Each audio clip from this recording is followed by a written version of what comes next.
He's taught millions worldwide how to become rich. Now, best-selling author and financial expert Robert Kiyosaki reveals the financial secrets of the rich with you.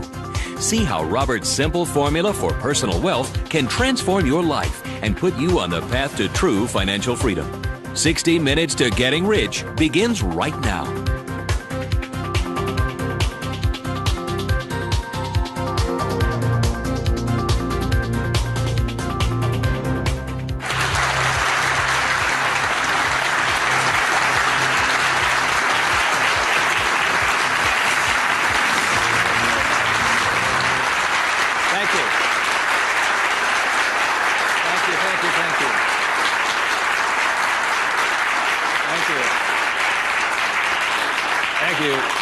You're very kind. Thank you very much. First of all, thank you for coming here this morning, and some of you came from some great distances. I remember every time I do a talk, I'm always worried that people won't show up, and so my ego couldn't handle the blow. So thank you for showing up, and I'll do my best to be of some value or entertainment today. First of all, how many people have had the chance to read Rich Dad, Poor Dad? Good. Okay, thank you. For those who haven't had a chance to read the book, I'll give you a quick background on the story. Rich Dad, Poor Dad is a true story, and it's based upon my two dads. My real dad was the head of education for the state of Hawaii, a very smart man. He was the boss and things like that when I was in school. And my rich dad was my best friend's father. And my best friend's father was a man who didn't finish school. He dropped out of school at age 13. But ultimately became one of the richest men in the state of Hawaii. Self-made, did it on his own, and stuff like that. So Rich Dad, Poor Dad is a true story of what two fathers tell their two sons, my best friend and I, about the subject of money. And as the the positioning statement of the book says, what the rich teach their kids about money, that the poor and middle class do not. And as we all know, for the most part, we learn very little to nothing about the subject of money in school. And so what we learn about money oftentimes is handed down from parent to child. And those are the ideas that we have relative to the subject of money. So my rich dad was a man who, he was my best friend's father, like I said, when you look at the white sand beaches of Waikiki and the hula girls and the palm trees, my rich dad was the guy that owned the land underneath the hotels. And my poor dad, I call him my poor dad, although he was a high-paid government official, and I do mean high-paid. He made a lot of money. In fact, he made much more money as far as a salary and paycheck goes than my rich dad. And so the story is really what my rich dad taught me as compared to my poor dad. And so what we're going to be going over today are some additional ideas and thoughts and information that may assist you in getting wealthier, easier, quicker. How many people would like to get wealthier, easier, and quicker? Good, thank you. So in contrasting them, most of us have heard, like my poor dad, very middle-class man, smart man, but he had middle-class ideas when it came to money and values. And he always said, son, our house is an asset, and it's our largest investment. And my rich dad would say, here I'm 9 years old, I go, okay, I got it, Dad, I got it, right? And then I would go over to my rich dad's house, and I would say, my dad just said, our house is an asset and our largest investment. And my rich dad would say, well, that's why your old man's not rich, is because your house is not an asset, and if it's your largest investment, you're in really big trouble. And that's when the contrast that started to hit me. And then my poor dad always said, do you think money grows on trees? And his favorite words were, I'd say, Dad, let's buy this. He goes, I can't afford it.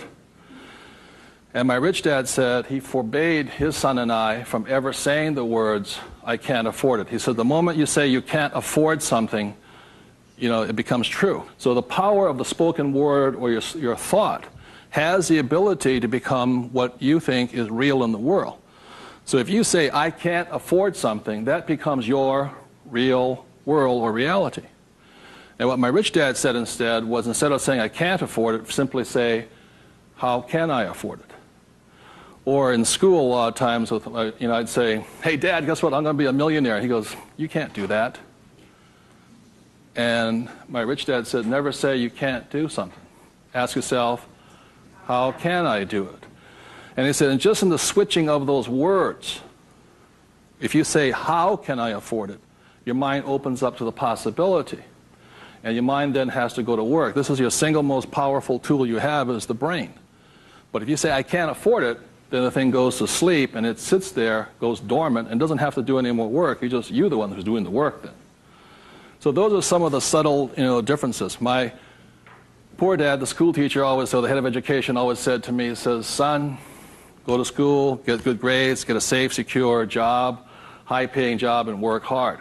And my rich dad said, that's a good idea if you want to work hard all your life. He says, but if you want to get rich, you have to learn how to have money work hard for you so you don't have to work for it. And you also have to learn to buy companies. Don't be the guy applying for the job, be the guy that's handing out the job. But I want to give you something I rarely say to people, is that there was 3 main points that I think made a difference in my life. And point number 1 is that I realized very early on in life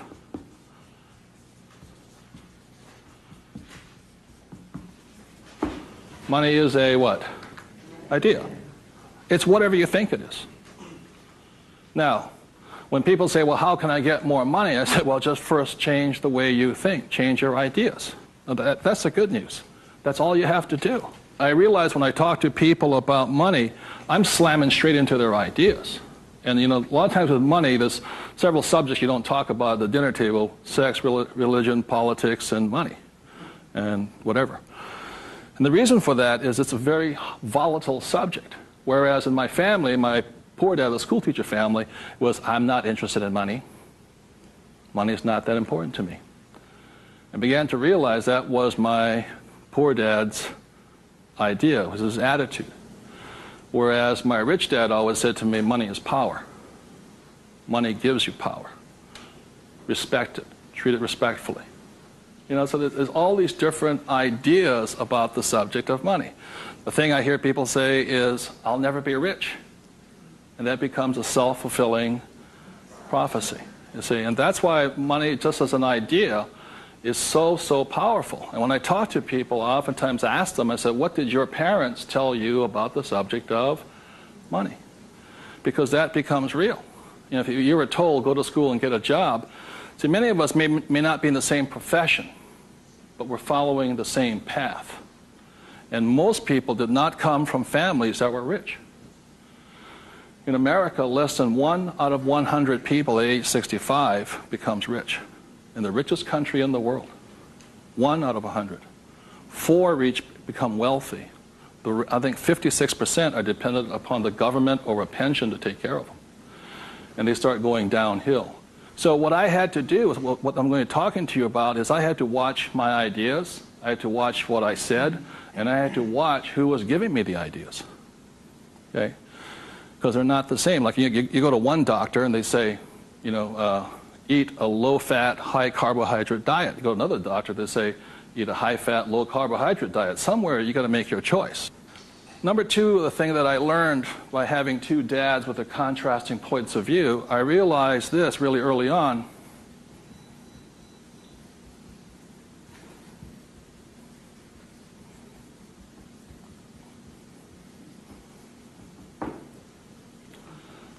I realized that money doesn't make you what?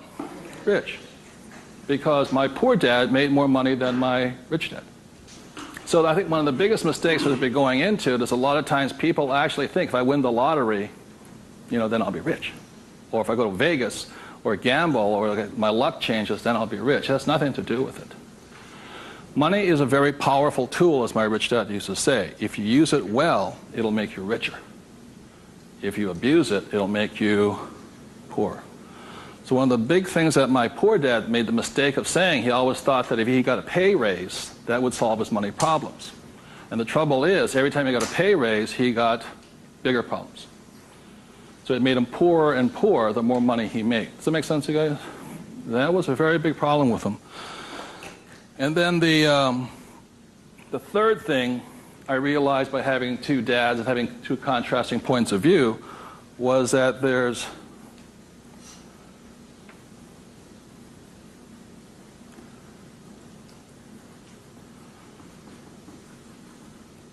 Two kinds of money problems. One problem is not enough money. The other problem is too much money. And they're both problems. And the thing that I say to people is this, that, like I think most people think they're real special. I'm the only one with money problems. Well, the reality is everybody has money problems. Everybody. Every single person. Every company has money problems. Every country has money problems. Every government has money problems. Everybody has a money problem. What makes you rich or poor or middle class is how you challenge or handle the problem. And what most people do, since, so most of us came from families where the problem was too much or too little. Too little. And that becomes our idea. We think money is scarce, hard to get, work hard for it. Very popular idiom going around today suggesting that the way you get rich is cut up your credit cards. Oh, man. Live below your means. Those are poor people's mentalities. Save, go long term, buy mutual funds. And it's not a rich person's way of thinking. I love my credit cards. They make me happy.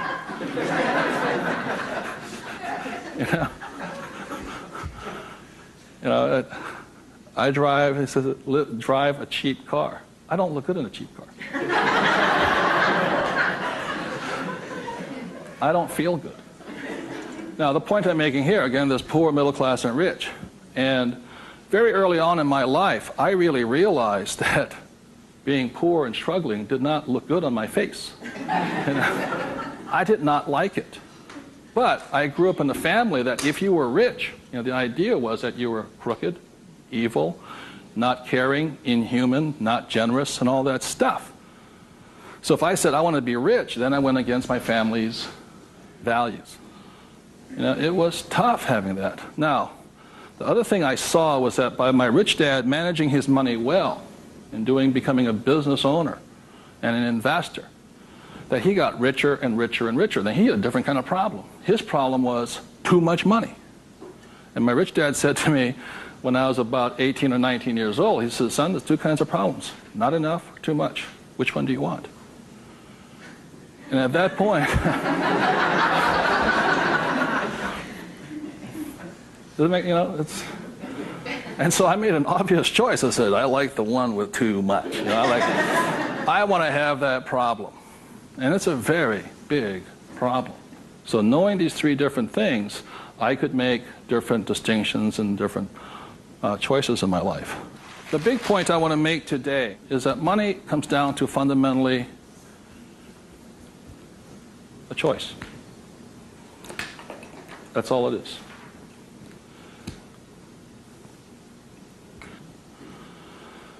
And so, as a young boy having two dads starting at age 9, I had to make a choice of which dad I was going to listen to. And it was a tough decision. Really, really, really hard because I loved both men. Both men were big men. If there was a role model that they filled, they were tall, and they acted like John Wayne or Robert Mitchum, not Pee Wee Herman. They were big, strong, powerful, good, honest, hardworking men. I love them both. But their ideas were almost polarized, completely opposite. And that's why in Rich Dad, Poor Dad, in the book, I write that Robert Frost's poem, I think The Road Less Taken or The Road Less Traveled, I had to make a choice of which one I was going to listen to. Which one was I going to follow down the path? And I made that choice. And it was a hard decision because I had to go against my whole family's culture, beliefs, and they're all school teachers. When I came back from Vietnam, they said, I got my bachelor's degree. I got that Bachelor of Science. They said, now, son, you are going for your master's, aren't you? I said, I kind of doubt it. He said, but you won't get a good job. You get a better pay raise if you have a higher degree. I said, I'm not going to get a job. And it's hard. You sit at the dinner table and there's no conversation, Well, you going to get your doctorates? I said, well, if I'm not going to get my master's, I don't think I'm going to get my doctorates. Yeah, but you get a better pay raise. They came from the government model that it was not what you did, it was what your degree was that you got paid by. And that's their reality. It's not my reality. So I had to make a choice. And the thing I say to people is that in many ways I'm more like my poor dad. You know, when I retired in 1994, sold my company and all this, I was set for life. You know, I realized that I'd been too much like my rich dad, and that I wanted to run the second half of my life more like my poor dad, but I was going to teach people what my rich dad taught me. That was a decision I made. But the thing is, it's a choice. And my propensity, my natural inclination, my genetic makeup, my mental makeup is more to be poor. I have to fight my natural inclination to go for job security, to play it safe, save money, invest for the long term, all that other rot my father believed in. The point I'm making here is this: every morning I get up, I still make the same choice. Every morning I get up, I make the choice. Do I make the choice to be poor, middle class, or rich? And we all have that choice. You know, we have to, as individuals, make that choice. By the end of my talk today, you'll find out how easy it is to become exceedingly wealthy. But it's just a choice. Okay. So my intention is to maybe shake some of your core values. You know, think about the way you think, change the way you think. You may want to make some new choices and things like this. That's my purpose. So what I'd like to ask you to do is you find a partner. I'll give you about 30 seconds, and you can just talk it over. You talk about what your parents taught you, what choices you had, but more importantly, talk about this subject here. It's just an idea. What were some of the ideas you got from your family? The idea that you think you work harder and make more money, will that make you rich? I don't think so. And there's only two kinds of money problems. Which one do you want? If you're sitting by yourself, break out a notebook and just write down some of your thoughts. Because really, it's just your ideas that cause you to be rich, poor, middle class. So we take about 30 seconds and discuss with the person next to you some of these ideas. Thank you.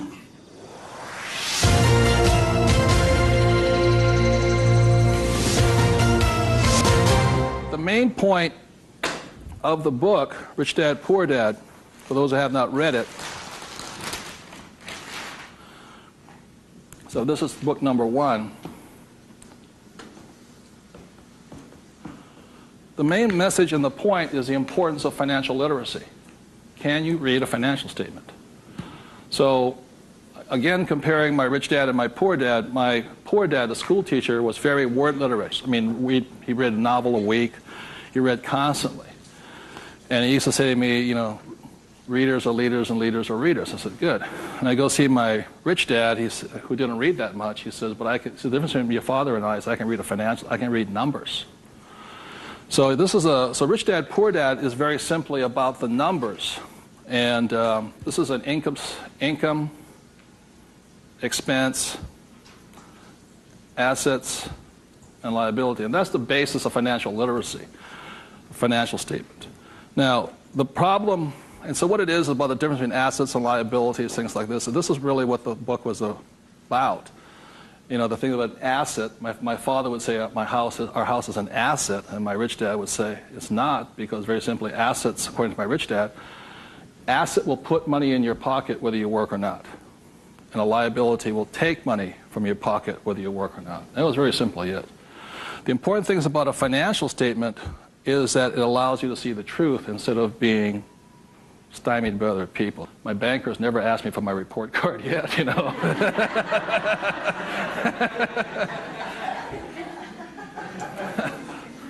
And what your banker asks for is your what? Financials.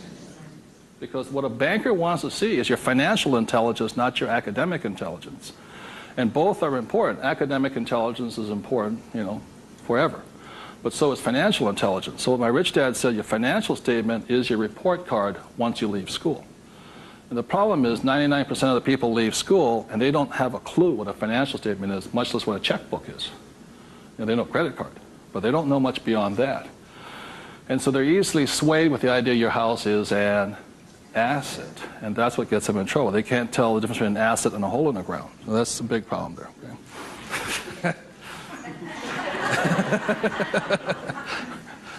And then book number 2, which is this one here,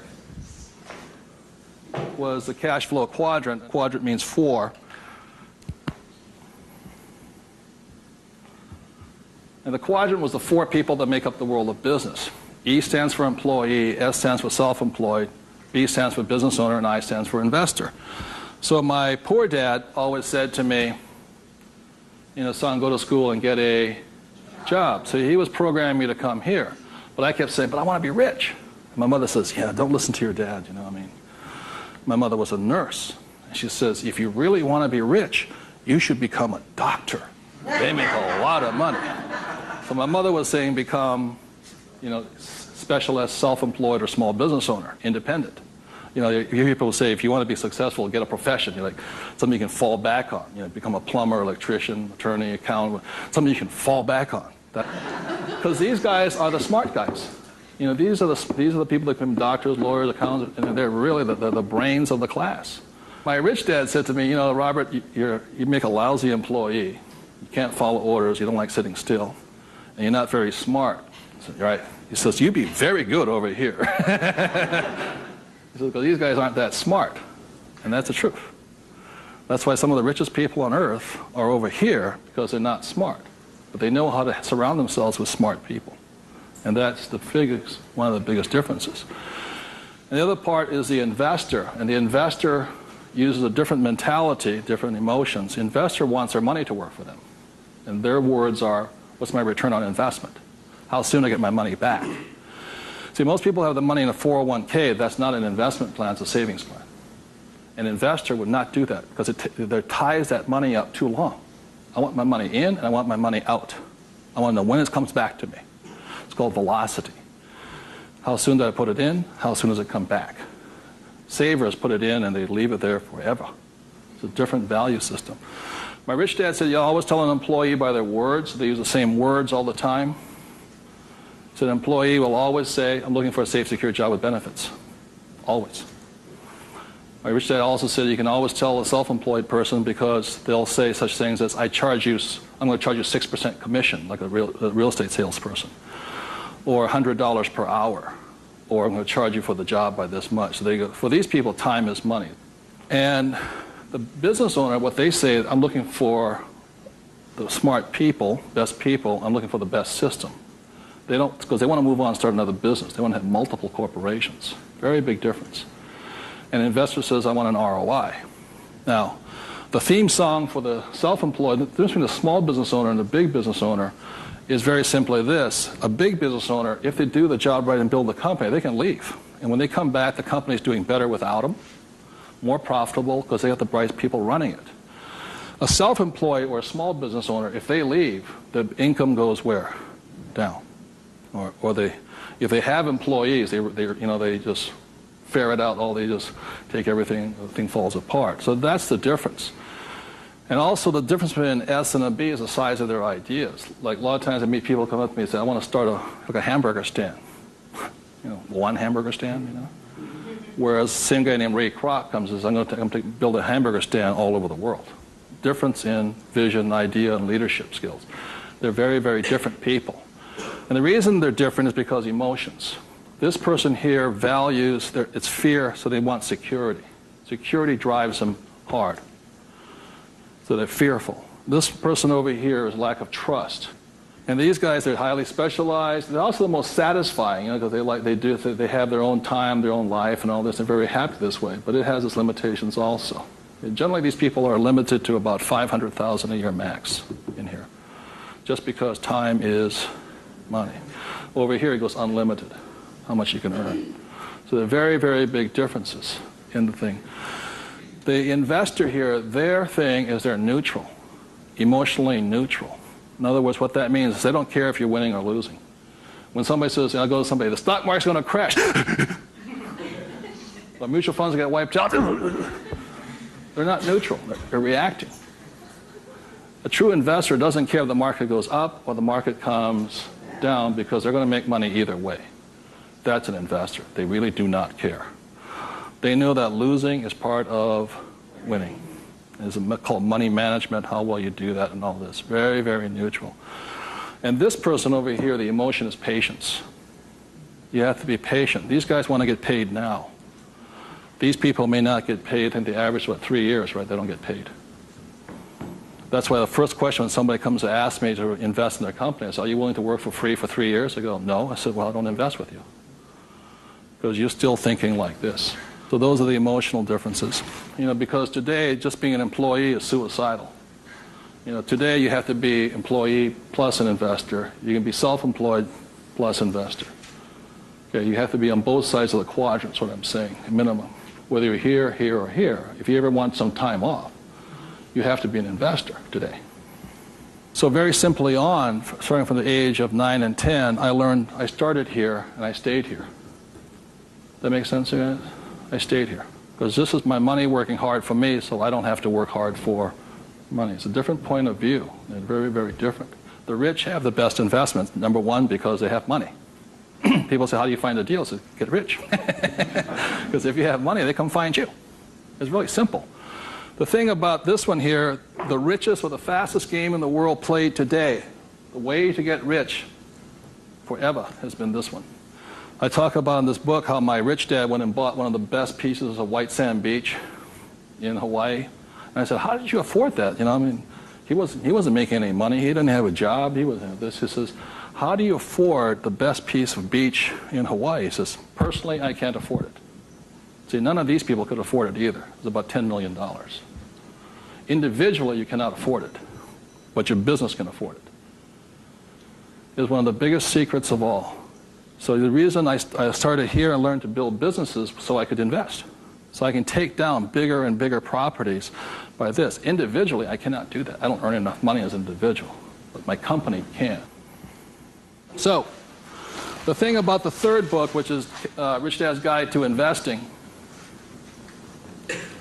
is called the 90-10 Rule of Money. The 90-10 Rule of Money very simply says is this, is that 10% of the people always make 90% of the money, always. That's a very big part of it. And a big part of the investment book is how do you take your idea, build a business around it, and take your business public. So the reality, as I know, is every single one of you sitting out there in the audience, you have an idea that can make you exceptionally wealthy beyond your wildest dreams. Every one of you is creative enough to have an idea.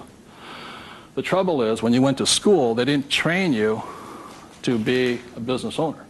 They trained you to be an employee, working for the rich.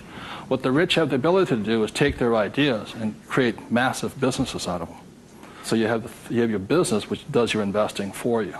And the tax laws are written in your favor, investing through a business. That's how the rich get rich, because they pay less in taxes, very simply because they invest through the B and I quadrants. Investing from here, the laws are written against you here. In America, 1943 was the Current Tax Payment Act, which made anybody who was an employee could not pay themselves first. Government gets paid first. If you get a pay raise, government gets a pay raise. Forever. Forever. You make $1 million, you still pay more in taxes, incrementally. 1986, they passed the Tax Reform Act of '86. All doctors, accountants, attorneys, and the laws were changed against them. But they never changed the laws for the rich, because this is how the rich have gotten rich, by owning corporations and businesses. And that's been in effect since 1215, which is the signing of the Magna Carta. So ever since the thing is, you have to know, you want to get rich, you have to play by the rules of the rich, because the rich make the rules. And for the last thing I'll say about taxes is this. If you're an employee, the tax laws is that your financial looks like this. If you're a business owner, your financial looks like this. And the big difference here is this, is as an employee, your first line item expense is tax. If you're a business owner, it's the last. That is the biggest loophole ever. And that's why the rich get richer. Is they can take their money that comes in here and goes in here, and these guys' money comes in and goes there. Very big difference. So would you take 30 seconds and discuss whatever you have heard so far? Thank you very much.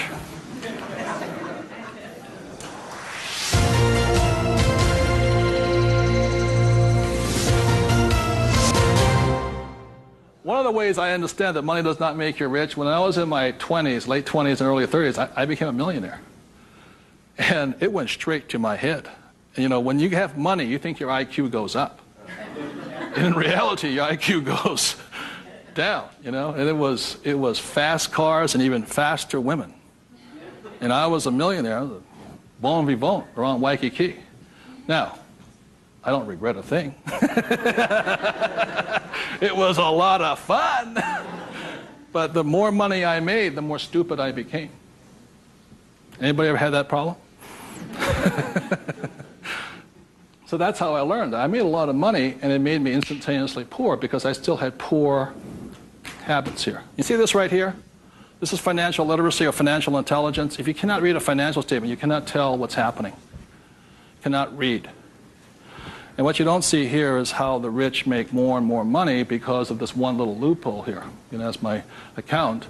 You know, over here you hit 335,000 in income, and your tax rate keeps going up. Over here you hit 335 in income, your income rate, tax rate goes down. The laws are written for the rich by the rich, period. So very quickly I'll go into a financial statement, and this is the basis of wealth here.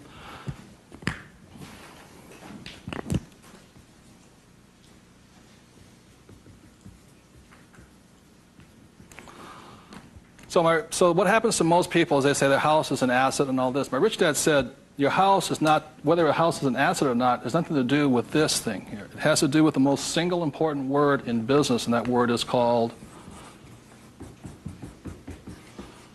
what's the word?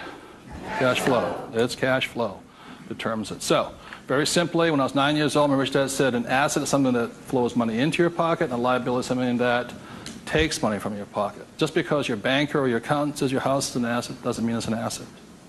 So when I read a financial, I see something listed here, and then I see whether it lodges up here.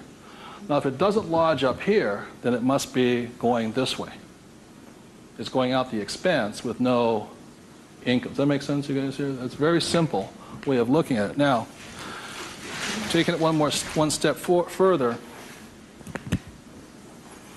this is where the confusion sets in, is very simply because if you buy a house for, let's say, $100,000, and you get an $80,000 mortgage on it, you put $20,000 down, the problem is your house is listed both asset as well as liability, and that's where the confusion starts.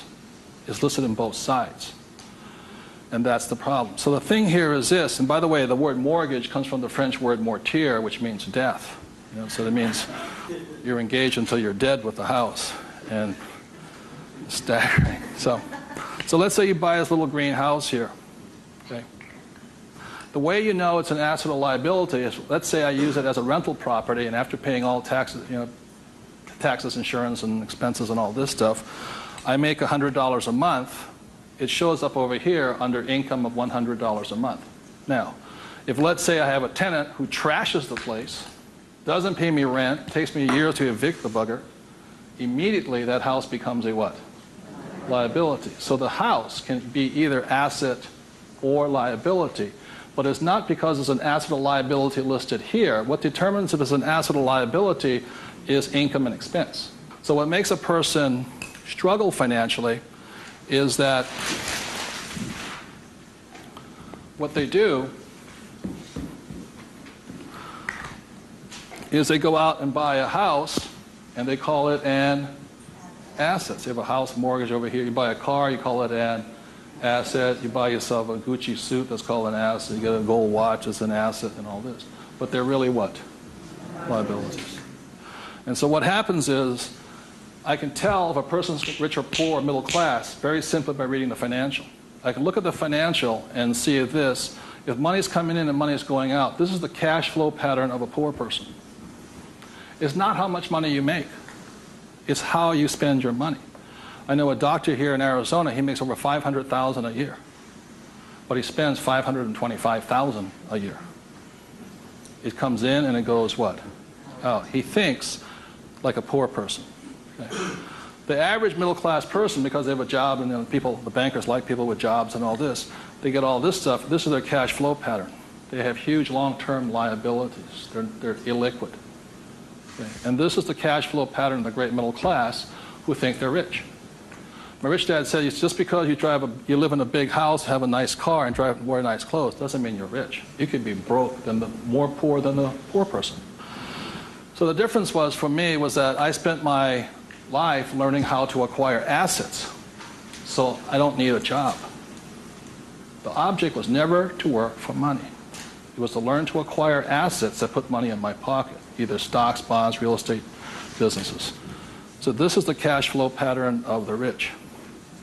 The way to find out how rich you are is this: is let's say you're married, husband and wife. If the two of you stop working, what happens? See, if my wife and I stop, income still keeps coming, because it's not dependent upon us working. The average person, all their assets, they realize if they stop working, are really liabilities. As my rich dad said, assets feed you if you stop working, liabilities eat you. And the reason they can't stop working is because the liabilities eat them. So the definition of wealth is how long can you survive without working? And it's measured in days or years in time. So when I retired in '94, my wealth was infinite.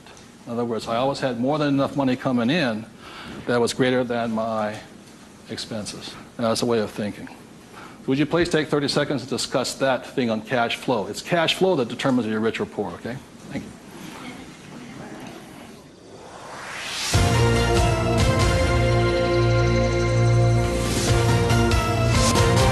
So one of the things I want to be clear on this is whether you're an employee, self-employed, business owner, or investor, the most important thing is this asset column here is your business. One thing my rich dad said, you got to mind your own business. You know, when you become an employee, you mind somebody else's business. You're self-employed, you're oftentimes helping somebody else's business. So regardless of where you are, this is your business here. Like I talk about a rich dad, poor dad, you know, somebody says, what profession are you in? What business are you? I'm a banker. So, well, what, you know, that's their profession. It's not their business. This is your business. And your business, you should be an investor. You know, managing your own portfolio, acquiring your own assets, be it business, real estate, or paper, like stocks, bonds, and mutual funds. So what we're taught in school is not to mind our own businesses. We're taught to mind everybody else's business. And that's my message, is mind your own business. That's how you get rich, okay? So moving on, last thing is this. So when a banker says to you, your house is an asset, he's not lying to you. He's just not saying whose asset it is. It's his asset, right? So when you go across town, you go to your friendly banker, and you'll see that your mortgage is listed under what? Their asset column. So that's the fact right here. It's a mortgage here. And the way you know it's an asset, and they list it that way. I'm not telling you something, that they list it that way. The way you know it's an asset is because your mortgage puts money in their pocket. And your mortgage takes money from your pocket.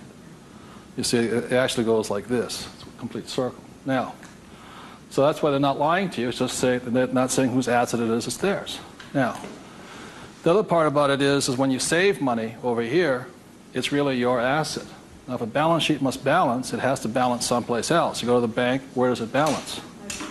Bank. But is it their asset or their liability? It's their liability. So your savings are their liability.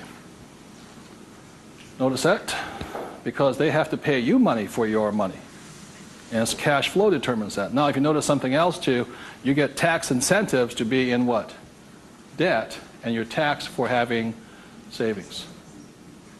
And that's why they say, how can we tax savings? It's because you're not smart enough yet. The banks know, political action committees, they control, the rules are written by the rich. I'm not saying I love my bankers. I love them dearly.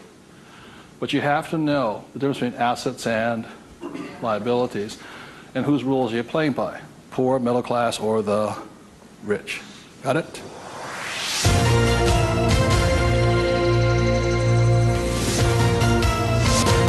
I'm going to talk about a subject that's getting nearer and dearer to many of my peers' hearts lately.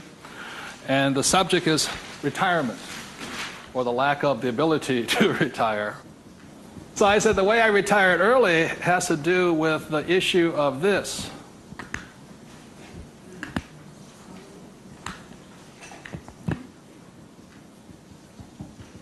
Debt versus what?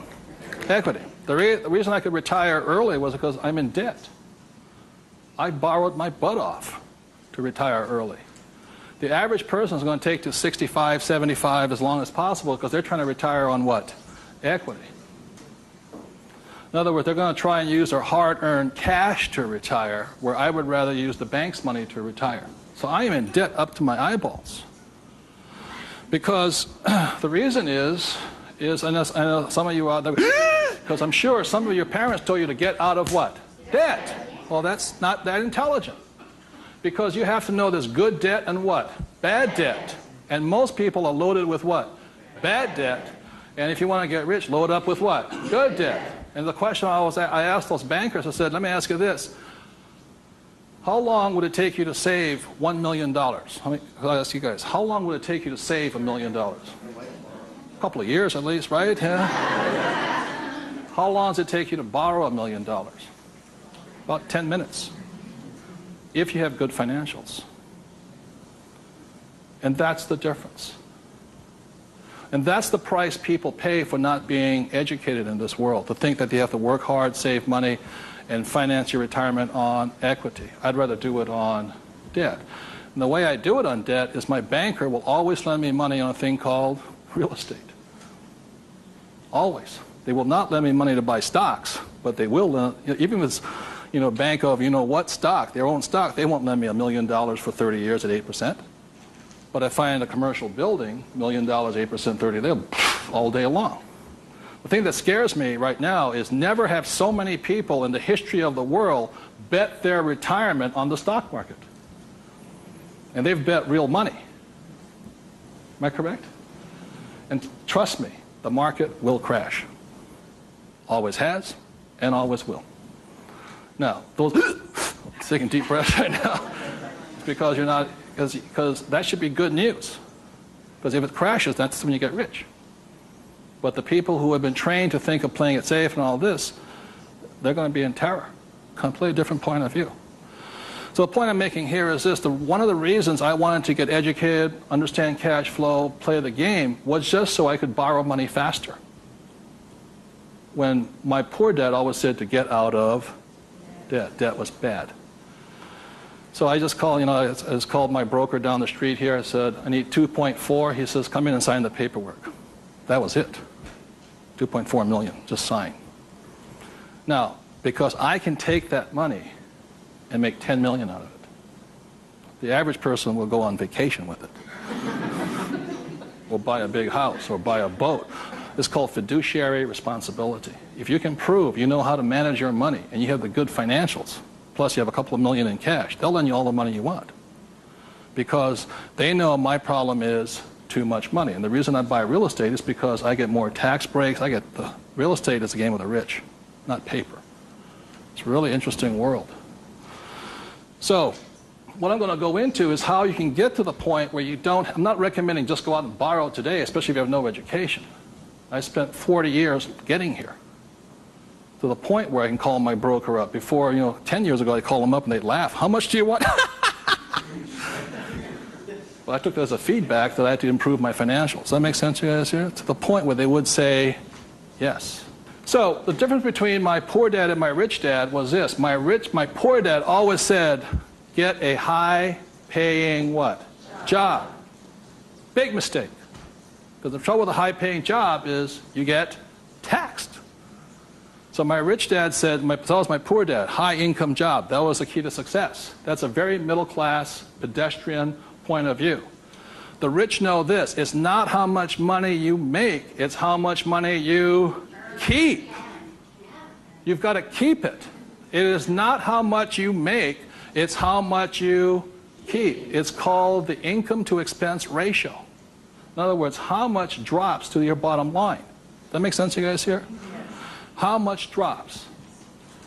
So the minimum is 30%. So if you're making $1,000, the minimum that can drop is 30%. If you're not going 30% to the bottom line, in other words, this way, and you don't have to do it, I'm just giving you the ratios that work.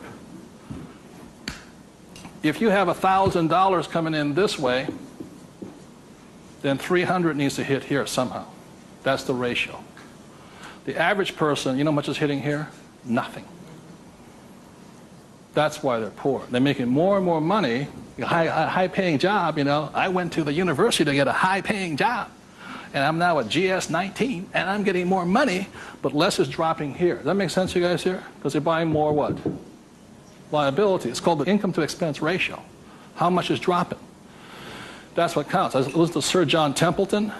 He said when he first got married, for every 1,000 that came in, 500 hit here.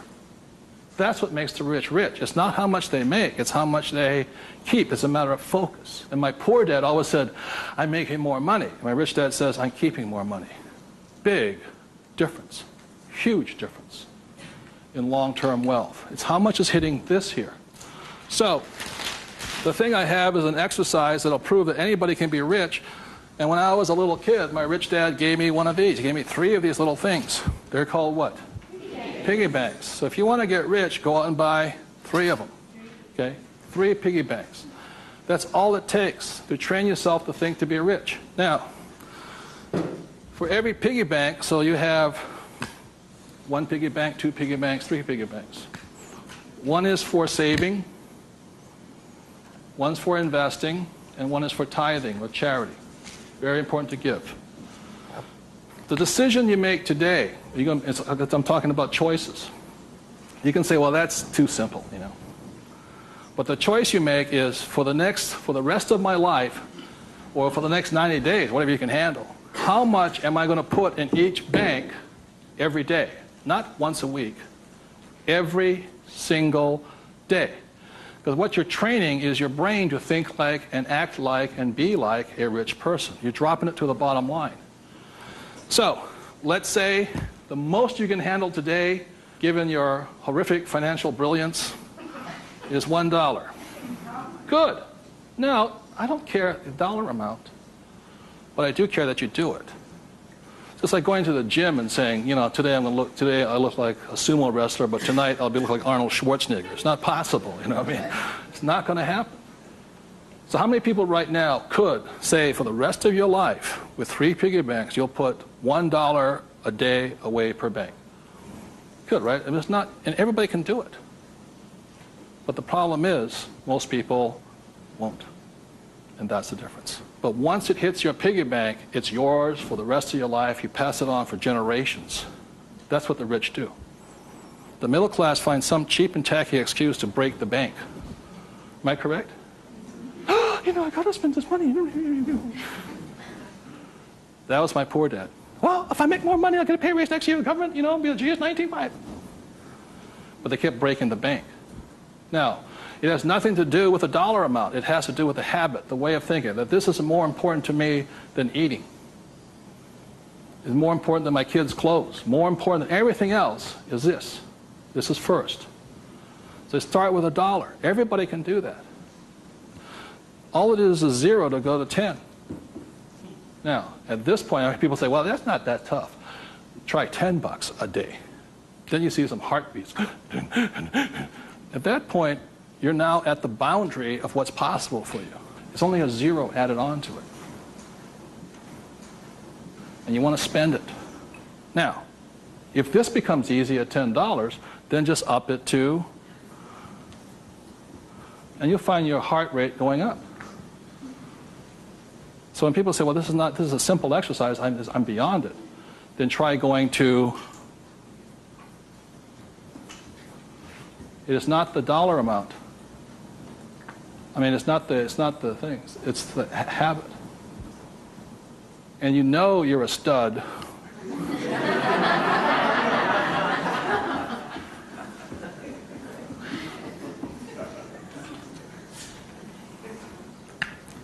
This never spent. This is what your mad money is. You buy your properties and stocks and bonds, mutual funds with. You can afford to lose this if necessary, but you never lose this one. And you tithe your church or charity of your choice. Now, I give to the charity that I would like to support, but I don't have the time to support. So you put your money where your body would be. Does that make sense to you guys here? My rich dad gave it to his church. My poor dad gave nothing. He says, when I have the money, then I'll give it. That's why he was poor. The next point here is that my rich dad always believed in job security. My poor dad, job security. And my rich dad believed in financial security.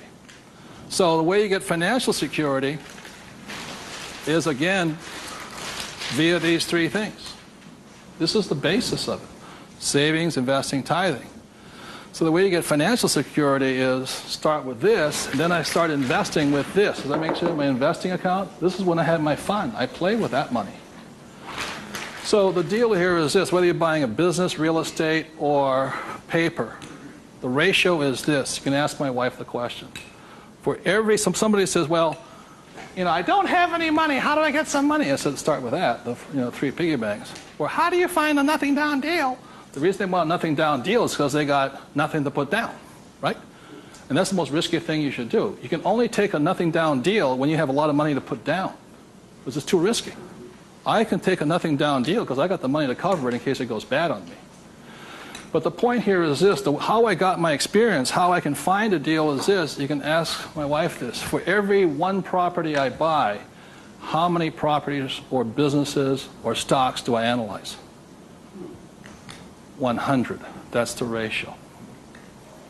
Before I buy one piece of property, I will analyze a minimum of 100 properties. If I don't buy one property in that 100, I start all over again. It's 100 to 1 is the ratio. That's how I find a deal. Not only that, is when I had no money, what was I doing? Still analyzing a deal. It's 100 to 1 before you can find one deal. When people come, I went with a ride with a realtor and we found one property and we bought it. I said, how many did you look at? Just that one. That's an idiot, not an investor. They have no clue. The way you want to find out the market trends, the ups and downs, the ins and outs, is you got to analyze 100 deals. Out of that 100 deals, you put in offers on 10. Because 90 are bad. But in the practice of analyzing the deal, you get smarter. I learn more. I learn something from each deal I look at. Of the 10 I invest in, or I put offers in, I might get 3 accepted. Now, this comes from my friend Dolph DeRoos, who's a real estate genius. He says, if this number is like 6, what does that mean? You're offering too much money. That means you're not being tight enough. You've got to screw it down a little bit more. It gets down to nobody accepting you're too tight. So you want to keep it in this ratio. Of that, you'll buy one property. When people say, how did I get my education? I got my education evaluating deals. I estimate to this day right now, I've looked at over 50,000 deals. That's how I got smart. Instead of going to work, I look at deals. If I'm buying a business, the ratio is the same. 100, 10, 3, 1. If I'm buying a stock in a company, I've got 100 companies, same ratio. Everybody can do that. Does it cost them any money? No, not at all. It's free. When I go on vacation with my wife, Kim, she knows where I'm going to wind up. It's a real estate office or a brokerage office because it's a habit. So this is what gave me financial security, and what my poor dad focused on was what? Job security. He had no assets when he lost his job. Okay? 30 seconds, please discuss that ratio. 50,000 properties I've looked at now.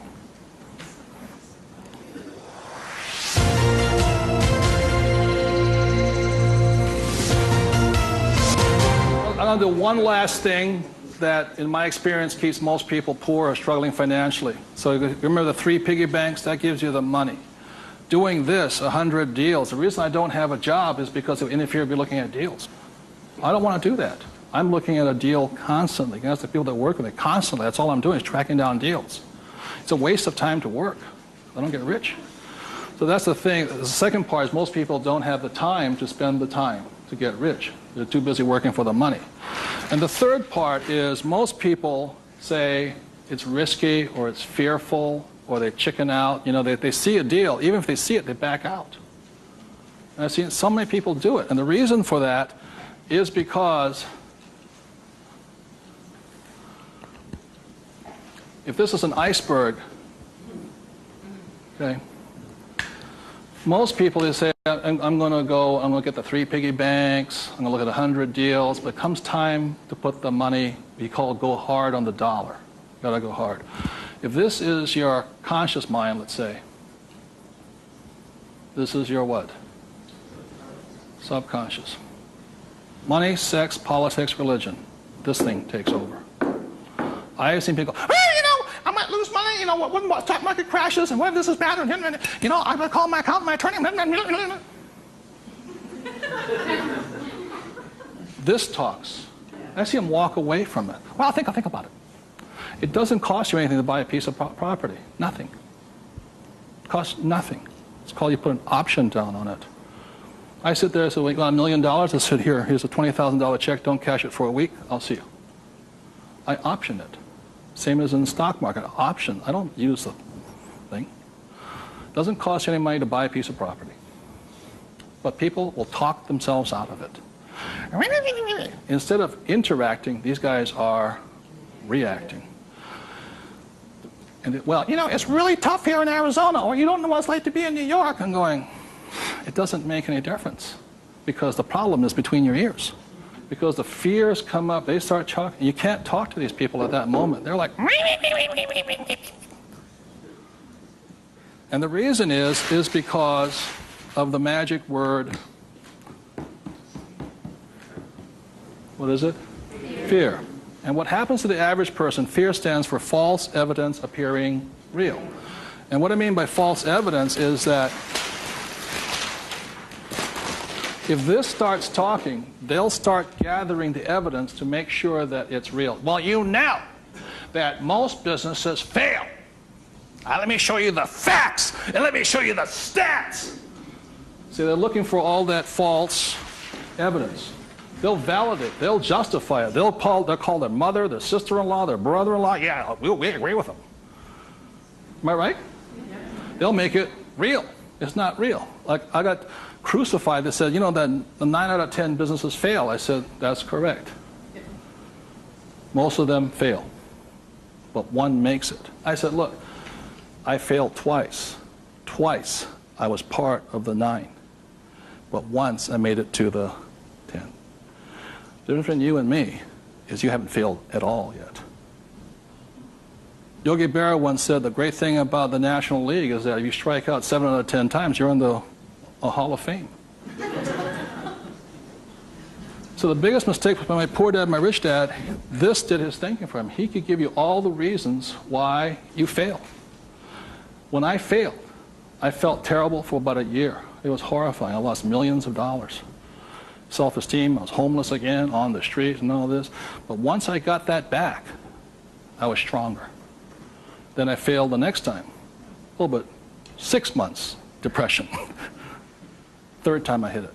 Difference is my poor dad said, you failed. My rich dad says, you haven't failed enough. There is a difference. And my rich dad also said, failure is part of success. People who avoid failure also avoid success.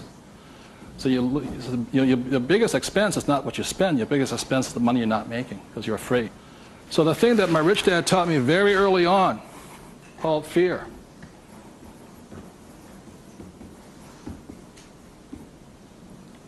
Fail early and fail responsibly. Look, if you know you're going to fail, do it now. Don't wait. Because each time you make a mistake, you get smarter if you do it responsibly. So the thing that I do is when I fail, I go, like I said to my investors a couple of 4 years ago, I said, I need to raise $3 million. The chances are we're going to fail. And if you can't handle the $50,000 shot, don't put your money in here. There's a good chance I'm going to fail on this one. So people left the room, and I got more money because I was forthright with them. I said, if I lose it, I'll tell you I lost it, and I'll tell you the next deal. But failure is part of the process.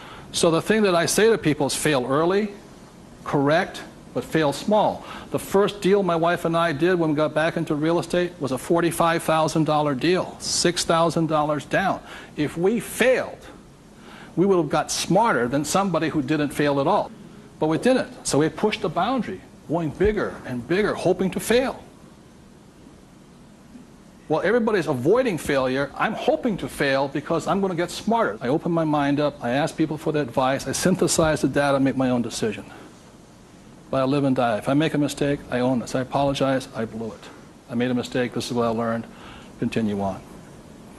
So I want to thank you all for being here. The thing I want to leave you most with is that every morning, you know, as a 9-year-old boy, I thought, who was going to listen to? It was a choice, rich dad or poor dad. Every morning I get up and I still make that choice. Who am I going to listen to? And I hope you make your choices for yourself. Thank you very much.